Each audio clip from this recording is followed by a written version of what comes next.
thought I would just finish up this series of vlogs with a little haul of the stuff I got in New York, mostly because I've like loved the idea of haul videos and I've wanted to do one for ages, but I never really go shopping like on big shopping trips and buy loads of stuff enough to warrant making a haul video, and also obviously because I don't really have any kind of a following who would give a shit.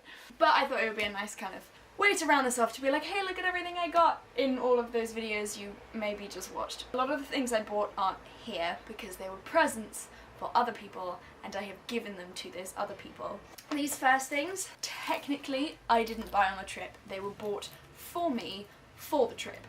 My parents got them for me as like a graduation present and a enjoy New York, here's some fun things. First was this little Cath Kidston red bag, which you may have seen in the vlogs. I carried it around with me everywhere, and I kept my money in it and my Lonely Planet guide to New York, and my fold out map. But yes, really pretty red leather bag.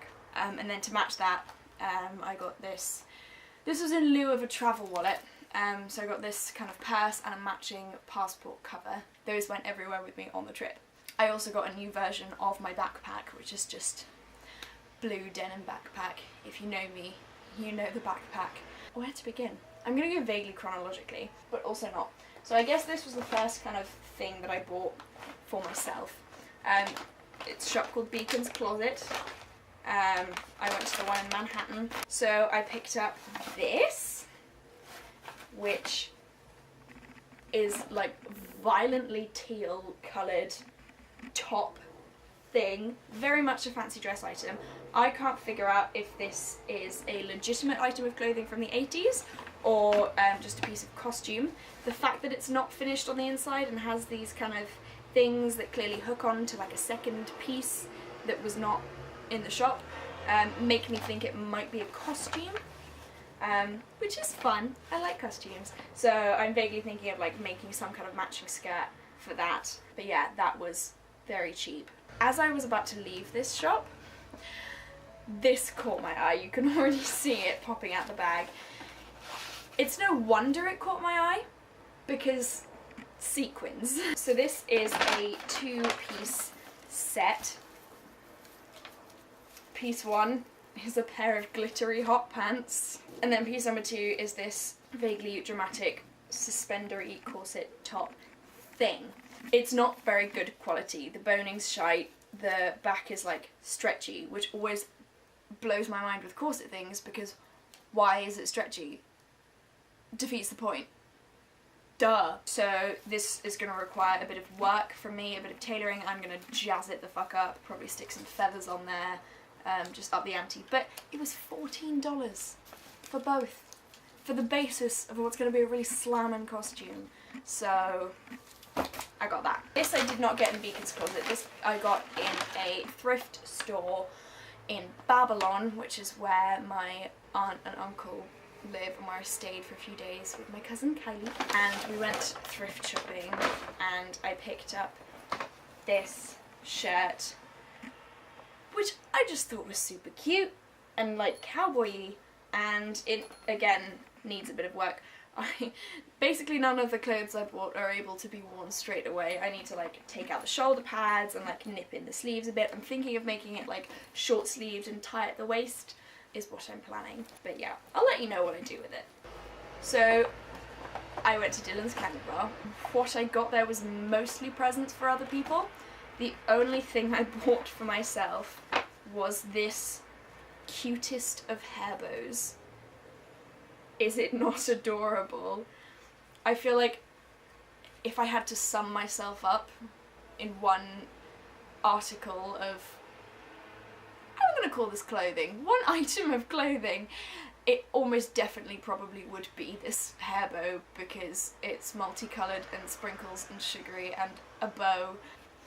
So I went to Hot Topic with my cousin, and not even any shame, I had the best fucking time, because if that last item of paraphernalia didn't give it away, I'm a big fan of hair bows, and Hot Topic sell quite a lot of nerdy hair bows.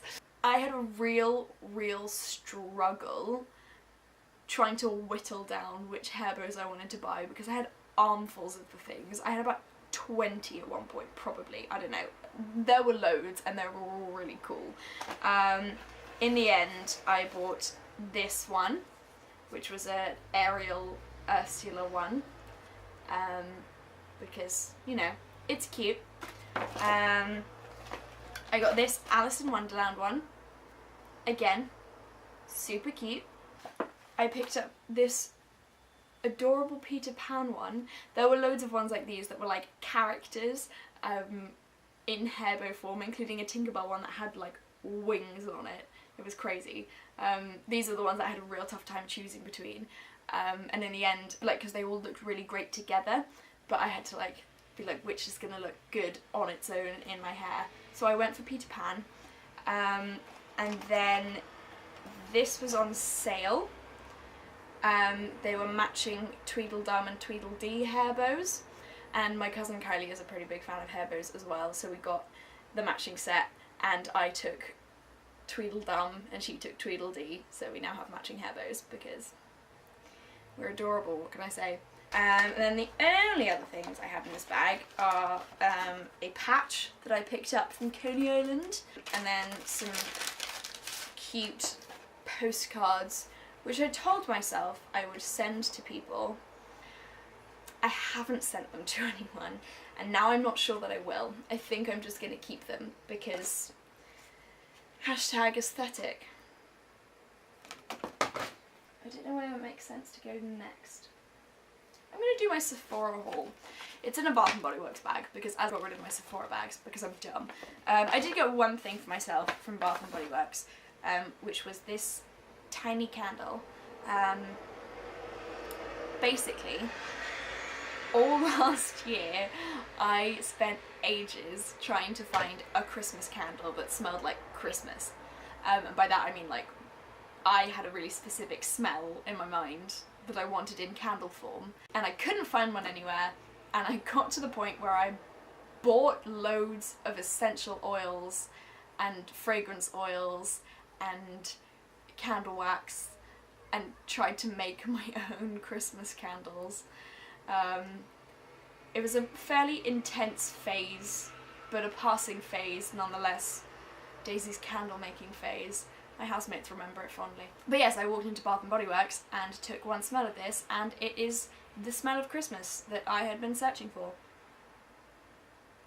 Yes, onto my Sephora things. I spent about 3 hours in Sephora trying to find a new foundation because I'd been matched to one like 4 or 5 years ago that never was the right colour for my skin. I always had to dilute it with moisturiser, and even then it was always too dark for my skin, so I was like, right, while I'm in Sephora in the States and I have the opportunity to get something, you know, I have all this choice of brands that are not usually available to me, I'm going to find something that works. I technically got a brand that you can get in this country, which I guess is good because it means I can replace it when it runs out. But it was just really nice to have the Sephora lady, like, they were so good. Like, she literally spent hours, like, trying stuff on my face and kept, like, cleansing it all off my face and, like, putting it back on and being like, is this colour right? Really, really meticulous. And I think there were about 4 or 5 different Sephora workers that were consulted at different times about, like, what super duper pale foundations there were, and which might be best. So we went with this Lancome one in the colour Ivoire. So ivory, but you know, in French. And it's in a really nice bottle, and it's already a bit gunky because I'm using it because it actually matches my skin, which is insane. That is not something I've ever experienced before in a foundation. It is the colour of my skin. What else did I pick up? I picked up this Smashbox brow pencil thing. And it's just a really nice, like, extendy on that end and spoolie on that end. And I picked up this for Bants, and because it was a really pretty colour, it's a shadow and liner stick. And it's just super duper blue. Like, super duper blue. I don't know if you're picking up how blue that is, but it's really freaking blue. It was $12 and it was really nice, so I got that. And then the last thing I picked up, I was really annoyed because I was trying to find the Glam Glow face mask that actually was like metallic, but they didn't have the like sample size version of it. They only had the $69 one, which I wasn't ready to spend my money on. So instead I got the Glam Glow Thirsty Mud, and this shit smells amazing. Like, so good. Like, I don't even know, it's all kind of like warm and caramelly and kind of nutty and shea buttery and coconutty and oh, it's really nice. That's it for that. This was the second to last day in Manhattan with my cousin Kylie because I was wearing a really loose shirt and no bra underneath. So I was acutely aware that like my boobs were like potentially flashing everyone. So I was like, I need to find a bra. And we went into American Eagle, specifically Aerie, which is their like underwear brand. And I found this cutest of bras, which suits me really well, fits me really well. It's like a soft hug. Like, you don't feel like you're wearing a bra, you just feel like you're wearing a hug. It's like a sports bra, but less intense. And as someone with no boobs, this is like exactly my kind of jam. So I got this, which was super cute, and I also got 2 pairs of socks. This mustardy polka dot pair, adorable, and this knee-high bluey greeny pair, also adorable. On the last day, I went on a bit of a t-shirt spree. So from this theatre shop, which was next to the Something Rotten Theatre, and they basically just had merch from all the shows, which was cool. I picked up this t-shirt, I just hit myself in the face, which was a Playbill Pride shirt, and I just loved it and I thought it was really cute, and I was like, oh, it's my 2 favourite communities together in one t-shirt. I have to have it. So I don't like t-shirts, so I'm gonna find some way to cut this up, but I need to like think a bit and decide what way that's gonna be. But I got that, and then later that day, not from this shop, but from the actual theatre, I picked up this Fun Home t-shirt because I just love the colour. It's so obnoxiously yellow, and I love their design, and I love the colours in their design, and basically there was a lot of love going on here. And then this is kind of the rest of my show merch. So they do this thing on Broadway where if you buy drinks, they come in like plastic travel cups.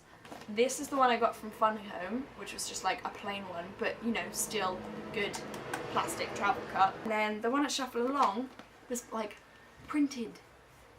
So it kind of worked as a like memento. Merchandise. What am I trying to say? I bought this.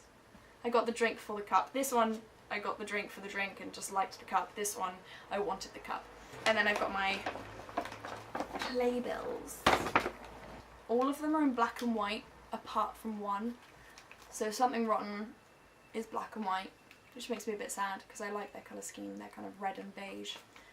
Fun Home, again, beautiful colour scheme. Why is it in black and white? Probably to save printing costs, but still upsetting. Colour purple, it should be purple, shouldn't it? But it's fucking black and white. And then the Shuffle Along one was in colour, which I was really, really happy about because I loved the Shuffle Along aesthetic. So those are my Playbills. That's everything I got, apart from the t-shirt. It's in the wash. It's a nice t-shirt, I promise. Bye.